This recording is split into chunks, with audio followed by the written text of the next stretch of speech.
नमस्कार, मी श्वेता अंकले. आपण पाहत आहात तरुण भारत न्यूज. बेळगाव आणि आसपासच्या परिसरातील महत्त्वाच्या घडामोडी, ताज्या बातम्या आणि खास अपडेट्स घेऊन आलो आहोत बेळगावकरांच्या स्पेशल बुलेटिन मध्ये. बेळगावातील आरएसएस बैठकीत राम मंदिर दानपेटी प्रकरणावर चिंता, विविध राष्ट्रीय विषयांवर चर्चा. पिरणवाडीत विवाहितेची 3 वर्षाच्या मुलासह आत्महत्या, परिसरात खळबळ. धाकट्या भावाला वाचवताना मोठ्या भावाचाही बुडून मृत्यू, शिरसीतील हृदयद्रावक घटना. हिरण्यकेशी नदीतून जीआरबीएस कालव्यात 400 क्युसेक पाण्याचा विसर्ग. कारवारच्या बैतखोल बंदरात जहाजातून गरम बिटुमेनची गळती, पर्यावरणीय परिणामांबाबत चिंता व्यक्त. श्री स्वामी समर्थ संजीवनी पादुका मंदिराचा 5वा वर्धापन दिन उत्साहात. आषाढी यात्रेनिमित्त विठ्ठल रुक्मिणीच्या 24 तास दर्शनाला सुरुवात, वारकऱ्यांमधून समाधान. पश्चिम घाटाच्या निसर्गरम्य मार्गावर रंगणार बेळगाव मॉन्सून अल्ट्रा 2026, नोंदणीला सुरुवात. या होत्या महत्त्वाच्या हेडलाईन्स. आता पाहूयात सविस्तर बातम्या. अयोध्येतील राम मंदिर दानपेटी प्रकरणावर राष्ट्रीय स्वयंसेवक संघाने चिंता व्यक्त केली आहे. बेळगावात झालेल्या बैठकीनंतर या प्रकरणासह अनेक महत्त्वाच्या राष्ट्रीय आणि संघटनात्मक विषयांवर संघाने आपली भूमिका स्पष्ट केली. बेळगाव येथे झालेल्या राष्ट्रीय स्वयंसेवक संघाच्या बैठकीनंतर प्रचार प्रमुख सुनील आंबेकर यांनी पत्रकार परिषदेत बैठकीतील महत्त्वाच्या चर्चांची माहिती दिली. अयोध्येतील राम मंदिराच्या दानपेटीतील अर्पणाच्या मोजणीमध्ये झालेल्या कथित गैरव्यवहाराबाबत संघाने चिंता आणि दुःख व्यक्त केले. या प्रकरणात तीर्थक्षेत्र न्यासाच्या विनंतीनुसार सुरू करण्यात आलेल्या विशेष तपास पथक अर्थात एसआयटी आणि पोलिसांची कारवाई निर्णायक निष्कर्षापर्यंत पोहोचेल असा विश्वासही व्यक्त करण्यात आला. भविष्यात अशा प्रकारच्या घटना घडू नयेत आणि राम मंदिराबाबत देशभरातील रामभक्तांच्या श्रद्धेला धक्का पोहोचणार नाही यासाठी तीर्थक्षेत्र न्यासाने आवश्यक त्या उपाययोजना कराव्यात अशी अपेक्षाही संघाने व्यक्त केली. बेळगावच्या पिरणवाडी परिसरात दुर्दैवी घटना समोर आली आहे. विवाहित महिलेने आपल्या 3 वर्षांच्या मुलासह आत्महत्या केल्यानं परिसरात खळबळ उडाली. या घटनेने हळहळ व्यक्त होत आहे. बेळगाव शहरातल्या पिरणवाडीतील एका विवाहितेने आपल्या 3 वर्षाच्या मुलासह राहत्या घरी गळफास घेऊन आत्महत्या केल्याची घटना रविवारी सायंकाळी उघडकीस आली. या घटनेने परिसरात खळबळ माजली असून कर्जामुळे हा प्रकार घडल्याचा संशय व्यक्त करण्यात येतोय. प्रेमा तळवार वय 26, मुलगा भुवन वय 3, दोघेही राहणार पाटील गल्ली पिरणवाडी अशी त्यांची नावे आहेत.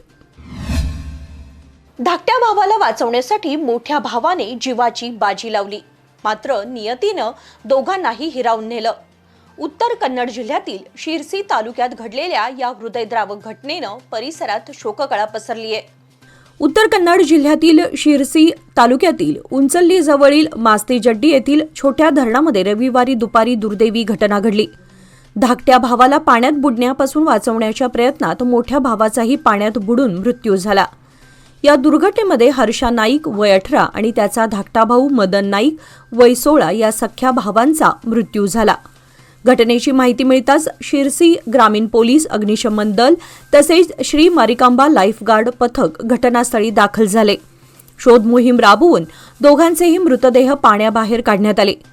या प्रकरणी शिरसी ग्रामीण पोलीस ठाण्यात आकस्मिक मृत्यूची नोंद करण्यात आली असून घटनेचा पुढील तपास सुरू आहे. हिरण्यकेशी नदीतून जीआरबीएस कालव्यात पाणी सोडण्याचा निर्णय घेण्यात आलाय. या निर्णयामुळे कालवा क्षेत्रातील शेतकऱ्यांना सिंचनासाठी दिलासा मिळणार आहे. प्रशासनाकडून सुरक्षेच्या दृष्टीनेही आवाहन करण्यात आलंय. गोकाकमध्ये सार्वजनिक बांधकाम आणि जिल्ह्याचे पालकमंत्री सतीश जारकिहोळी यांच्या आदेशानुसार हिरण्यकेशी नदीतून जीआरबीएस कालव्यात 400 क्युसेक पाणी सोडण्यात येत आहे. या पाणी विसर्गामुळे कालवा क्षेत्रातील शेतकऱ्यांना सिंचनासाठी मोठा फायदा होणार असून कृषी कामांना मदत मिळणार आहे. कालव्यातील पाण्याच्या प्रवाहावर संबंधित अधिकाऱ्यांकडून सातत्याने लक्ष ठेवण्यात येत आहे. दरम्यान नागरिक आणि शेतकऱ्यांनी सुरक्षिततेच्या दृष्टीने कालव्याजवळ विनाकारण जाऊ नये असे आवाहन प्रशासनाकडून करण्यात आले आहे. कारवारच्या बैतखोल बंदरामध्ये जहाजातून गरम बिटुमेनची गळती झाल्यानं खळबळ उडाली आहे. हे बिटुमेन समुद्रात मिसळल्यानं सागरी जीवसृष्टीवर परिणाम होण्याची भीती व्यक्त केली जातीये. कारवार येथील बैतखोल बंदरामध्ये उभ्या असलेल्या एका जहाजातून मोठ्या प्रमाणात गरम बिटुमेन म्हणजेच डांबर गळून ते थेट समुद्रात मिसळल्याची घटना समोर आली आहे.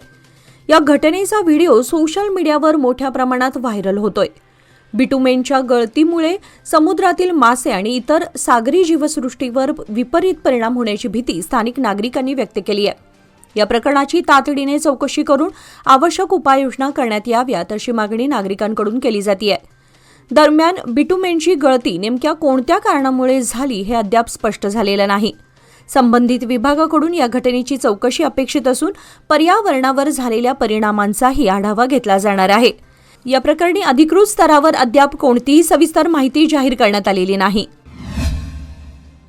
बापट गल्ली कडोलकर गल्ली कार पार्किंग परिसरातील श्री स्वामी समर्थ संजीवनी पादुका मंदिराचा 5वा वर्धापन दिन सोमवारी भक्तिमय वातावरणात साजरा करण्यात आला. यानिमित्त सकाळी पादुकांवर विधिवत अभिषेक करून फळांचा नैवेद्य अर्पण करण्यात आला. दुपारी महाप्रसादाचे आयोजन करण्यात आले असून भाविकांनी मोठ्या श्रद्धेने दर्शन घेऊन प्रसादाचा लाभ घेतला. मंदिर स्थापनेपासून गेल्या 5 वर्षात विविध धार्मिक व सामाजिक उपक्रम राबवण्यात येत असून श्रावण महिन्यात प्रत्येक गुरुवारी महाप्रसादाचे आयोजन केले जाते. या कार्यक्रमाला राजेंद्र गायकवाड, जितेंद्र राजपूत, लोकनाथ राजपूत, चेतन शिंदे, प्रवीण तोगले, सतीश हावळ, प्रेम पवार, रोहित किल्लेकर यांच्यासह श्री स्वामी भक्त मोठ्या संख्येने उपस्थित होते. तुमच्या स्वप्नातील घरासाठी परिपूर्ण plot green park my dream home. NA plots विक्रीसाठी उपलब्ध. साईट पत्ता RS नंबर 320/1 देसूर क्रॉस मार्गी फार्म शेजारी देसूर बेळगाव येथे. Plot size 12 metre by 18 metre पासून पुढे. DDLR द्वारे KJP मंजूर. सुविधा RCC रस्ते आणि गटारे, LED स्ट्रीट लाईट्स, गार्डन आणि प्ले एरिया, तशीच पुरेशी पार्किंग जागा. प्रकल्प सहयोगी लोकमान्य रियाल्टी. संपर्क ऑफिस क्रमांक 6 क्रिस रिसाइड्स, सुमरपेठ, टिळकवाडी, बेळगाव. बेळगावात अत्याधुनिक वैद्यकीय सेवांसाठी आता विश्वासाचं नाव विजया दक्षता हॉस्पिटल. 24 तास अतिदक्षता विभाग, जनरल मेडिसिन, सर्जरी, डायलिसिस, प्रसूती सेवा, बालरोग, अस्थिरोग, न्यूरोलॉजी, कॅन्सर सर्जरी आणि अनेक सुपर स्पेशालिटी सुविधा सर्व एकाच ठिकाणी.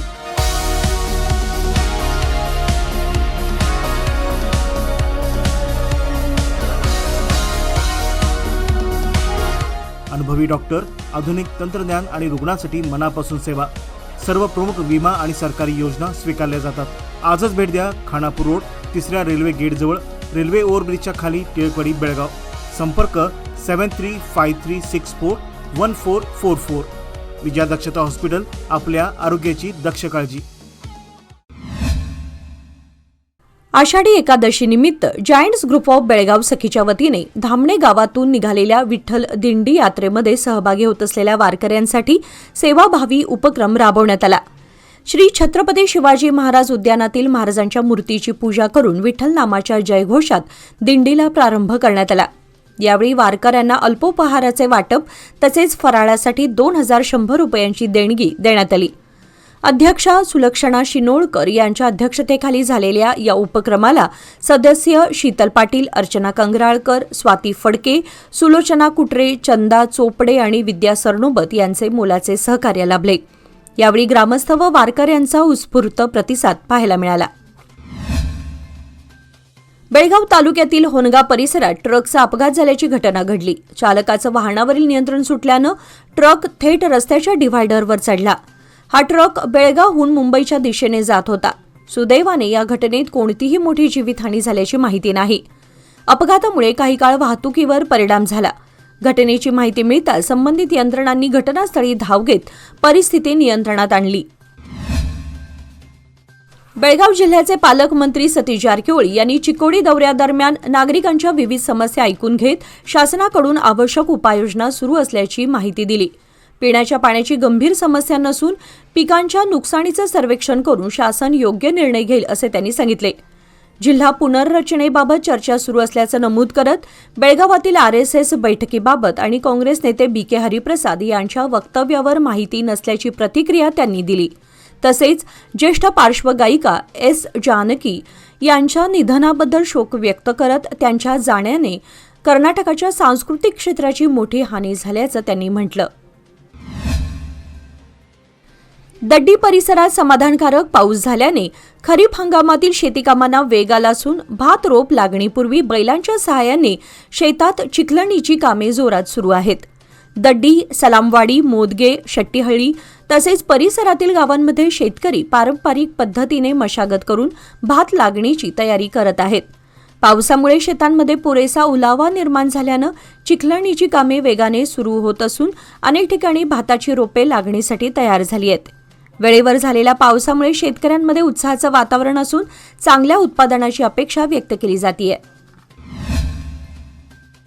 घटप्रभा येथील श्री मृत्युंजय चौक परिसरात रस्त्याच्या कडेला करण्यात आलेल्या बेशिस्त वाहन पार्किंगमुळे वाळूने भरलेला टिप्पर क्रुझर वाहनाला वाचवण्याच्या प्रयत्नात नियंत्रणाबाहेर जाऊन रेल्वे उड्डाण पुलावरून खालील जनवस्ती परिसरात कोसळला. सुदैवाने या भीषण अपघातात कोणतीही जीवितहानी झाली नाही. या घटनेनंतर परिसरात भीतीचं वातावरण निर्माण झालं असून बेशिस्त व अनधिकृत वाहन पार्किंगवर तातडीने कारवाई करण्याची मागणी स्थानिक नागरिकांनी प्रशासन आणि वाहतूक पोलिसांकडे केली आहे. व्यवसाय वाढवायचा असो वा कुटुंबाची गरज भागवायची, सादर आहे लोकमान्य गोल्ड लोन. माफक प्रक्रिया शुल्क आणि कमीत कमी कागदपत्रांसह तात्काळ मंजुरी. लोकमान्य गोल्ड लोन प्रत्येक कुटुंबासाठी, प्रत्येक व्यवसायासाठी. अधिक माहितीसाठी आमच्या नजीकच्या शाखेला भेट द्या किंवा कॉल करा 1800212450. नियम व अटी लागू. पंढरपूर आषाढी यात्रेसाठी संतांचे पालखी सोहळे पंढरपूरकडे मार्गस्थ झाल्याने भाविकांची संख्या वाढू लागली आहे. भाविकांना सुलभ आणि अखंड दर्शनाची सुविधा उपलब्ध करून देण्यासाठी विठ्ठल रुक्मिणी मंदिर समितीने गुरुवार दिनांक 16 जुलैपासून श्री विठ्ठल आणि श्री रुक्मिणी मातेचे 24 तास दर्शन सुरू करण्याचा निर्णय घेतलाय. या सोयीमुळे वारकऱ्यांमधून समाधान व्यक्त करण्यात येत आहे.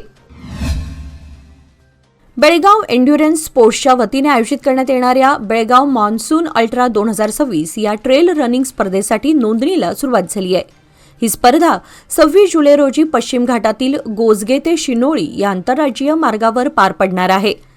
यंदा स्पर्धेत 50, 25, 13 आणि 7 किलोमीटर असे 4 गट ठेवण्यात आले असून अनुभवी धावपटूंसह नवशिक्यांनाही सहभागी होता येणार आहे. प्लॅस्टिक मुक्त समाज आणि व्यसनमुक्त युवा हा सामाजिक संदेश देणाऱ्या या स्पर्धेत सिंगल यूज प्लॅस्टिकवर पूर्ण बंदी घालण्यात आली आहे. स्पर्धा पूर्ण करणाऱ्या सहभागी धावपटूंना फिनिशर मेडल, ई प्रमाणपत्र आणि अन्य सुविधा देण्यात येणार आहेत. पही वाईव्स फाउंडेशनतर्फे बेनकनहळ्ळी येथील शासकीय मराठी उच्च प्राथमिक शाळेत रोप पुनर्लागवड मोहीम राबवण्यात आली. मागील वर्षी लावण्यात आलेल्या खराब झालेल्या रोपांच्या जागी नवीन रोपे लावण्यात आली असून यासाठी युनिव्हर्सल नॉलेज ट्रस्टने सहकार्य केले. शाळेच्या परिसरात मागील वर्षी लावण्यात आलेली 560 रोपे उत्तम स्थितीत असून मुख्याध्यापक ईश्वर पाटील यांच्या देखभालीमुळे त्यांची चांगली वाढ होत आहे. विजय कणेरी, शिवानंद हिरेमठ, एच.ओ. कुमार स्वामी, किरण नरगुणकर आणि महांतेश हिरेमठ यांनी मोहिमेत सक्रिय सहभाग घेतला. पही वाईव्स फाउंडेशनच्या संस्थापक संचालिका रक्षा यू यांनी पर्यावरण संवर्धनासाठी सातत्यपूर्ण प्रयत्नांचे महत्त्व अधोरेखित करत युनिव्हर्सल नॉलेज ट्रस्ट आणि ईश्वर पाटील यांच्या सहकार्याबद्दल आभार व्यक्त केले. येळ्ळूर महाराष्ट्र एकीकरण समितीच्या वतीने गावातील खराब रस्ते, पिण्याच्या पाण्याची स्वच्छता, तलावांमध्ये पाणी साठवणूक, गटारांची स्वच्छता आणि जीर्ण वृक्ष हटवण्याबाबत ग्रामपंचायतीचे सचिव सदानंद मराठे यांना निवेदन देण्यात आले. शेतीच्या कामांना वेग आला असून शेतकऱ्यांना होणारा त्रास लक्षात घेऊन रस्त्यांची तातडीने दुरुस्ती करण्याची मागणी करण्यात आली. यावेळी येळ्ळूर मये समितीचे कार्याध्यक्ष दुद्दाप्पा बागेवाडी, सेक्रेटरी प्रकाश अष्टेकर, राजू पावले, नागेंद्र पाखरे, सूरज गोरल आदी कार्यकर्ते उपस्थित होते. आजच्या बातमीपत्रामध्ये वेळ झाली आहे आता इथेच थांबण्याची. ताज्या बातम्या आणि घडामोडींसाठी पाहत रहा तरुण भारत न्यूज चॅनल. तसेच आमच्या चॅनलला लाईक, शेअर आणि सबस्क्राईब नक्की करा. आणि विश्वासार्ह बातम्यांसाठी दररोज वाचा दैनिक तरुण भारत. धन्यवाद.